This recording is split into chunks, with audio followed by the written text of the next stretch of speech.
Most people have the wrong picture of what becoming wealthy actually looks like. It's easy to imagine that future wealth comes with obvious signs, a high salary, expensive possessions, or a lifestyle that looks successful from the outside. But those are often poor indicators of long-term financial success.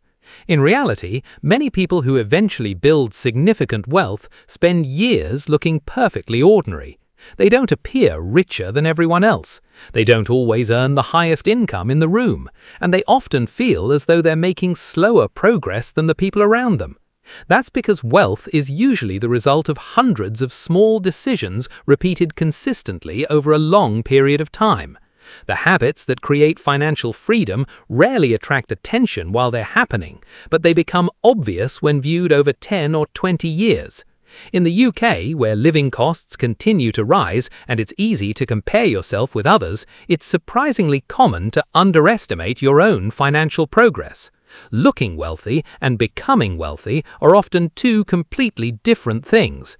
So in this video, we're going to examine the practical signs that suggest you're moving towards financial success, even if your current bank balance doesn't make you feel that way.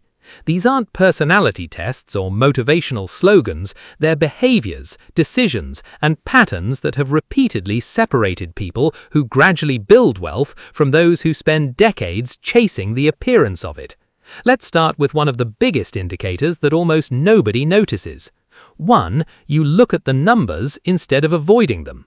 Start with the most basic one because it's also the most overlooked. You actually know your own numbers. Try it now without opening anything. Roughly, what do you spend in a normal month?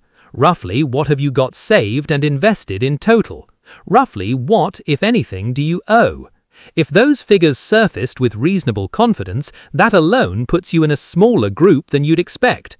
Nearly everyone can recite their salary because a payslip hands it to them once a month, but ask what actually leaves the account or what someone is really worth once everything is added together, and you usually get a pause and a guess. That's not stupidity, it's avoidance, and it's completely human. When money is a source of low-level stress, the natural instinct is to look away from it, the same way you'd leave an intimidating envelope unopened on the side. The figures back this up. In the UK, roughly 2 in 5 adults have £1,000 or less set aside, and around 1 in 6 have no savings at all. A large share of the country is one unexpected bill away from real difficulty, and many of them don't know exactly how exposed they are, because they've never sat down and run the numbers. The people who tend to build wealth do the opposite, and they do it calmly. Not obsessively, not anxiously, they've simply made peace with looking, because you can't steer something you refuse to see. Once your spending and your savings stop being a vague fog and become a clear picture, better decisions start happening almost on their own, because the feedback is finally in front of you. The knowing itself is the behavior that matters. It signals you've stopped flinching away from the single topic that shapes your life more than almost any other. 2. Buying things has lost its charge. The second behavior will feel less like a strength and more like something faintly missing in you. Buying things has stopped giving you a lift. Think about the last few parcels that turned up at your door. If you're honest, the excitement lasted roughly as long as it took to open the packaging. The new gadget, the extra pair of trainers, the thing you were sure would improve your week, each delivered a small spark of anticipation, an even smaller flicker of satisfaction, and then a flat return to exactly how you felt before. And somewhere along the way, you started noticing the pattern. You caught yourself with your thumb hovering over a purchase and thought, this is going to feel like nothing by next week, so you closed the tab. That small moment of awareness is quietly powerful, because most of the economy is built to keep it from ever happening. Every advertisement and every next-day delivery is designed to keep the buying lift alive, to keep you convinced that the next purchase is the one that finally sticks. Psychologists describe this as hedonic adaptation. You adjust to whatever you buy, the glow fades, and you need something bigger to feel the same lift again. A lot of people spend their whole working lives on that cycle and simply call it normal. When the lift genuinely fades in you, when a new thing produces a shrug rather than a thrill, you stop needing willpower, because there's nothing much to resist. You hold on to money by default rather than by force. And keeping money without having to fight yourself for it, month after month, quietly compounds into one of the biggest advantages there is. It isn't about depriving yourself, it's about no longer wanting the thing that used to drain you. You treat money as something that can work.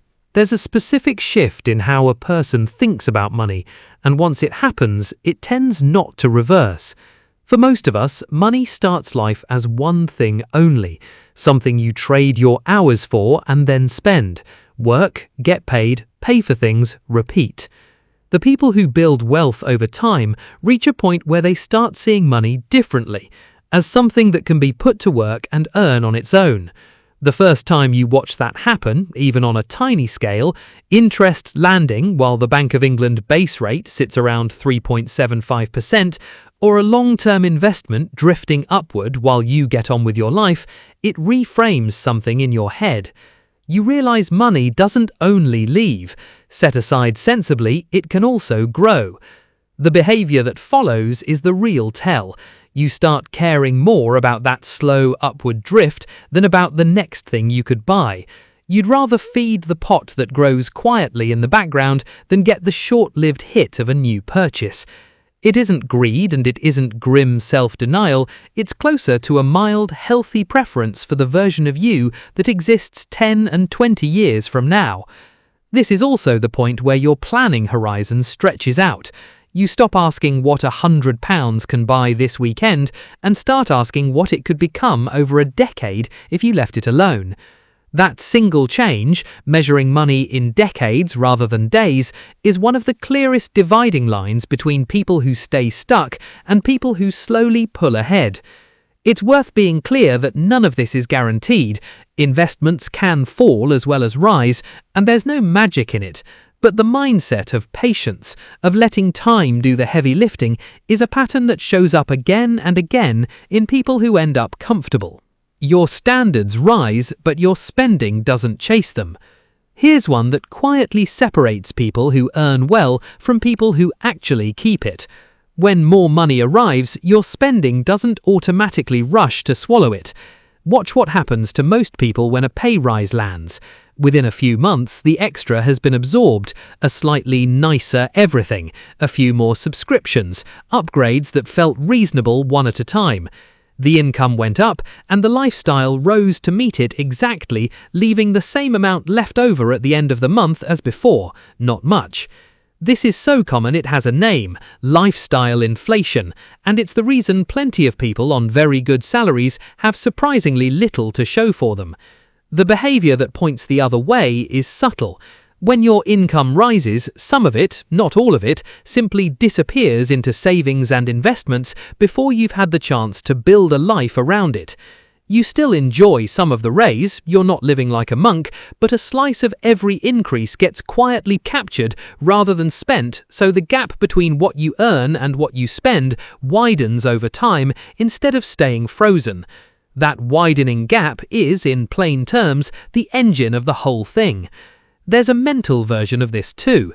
Your standards for yourself keep rising, what you expect to achieve, what you believe is possible, while your standards for what you need to own stay steady.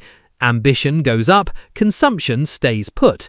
When those move independently rather than in lockstep, the money that would have evaporated into a slightly flashier lifestyle gets to stay and grow instead. It's undramatic, it's easy to miss, and it's one of the most reliable signs there is. You choose the rooms you're in. Who you spend time around shapes your finances more than almost anyone likes to admit, and the people who build wealth tend to be deliberate about it. There's a comfortable instinct to arrange your life so you feel like you're doing well, to keep company where you're quietly the most sorted, the one with the steady job and the tidy finances. It feels reassuring. It also tends to cap you, because you become the ceiling of your own circle, with nobody around to pull you higher or show you what else is possible. The behavior that points towards wealth is a bit less comfortable at first. You start spending time around people who are further along than you are, and you find it motivating rather than deflating. In those rooms, things that once sounded unrealistic begin to sound ordinary.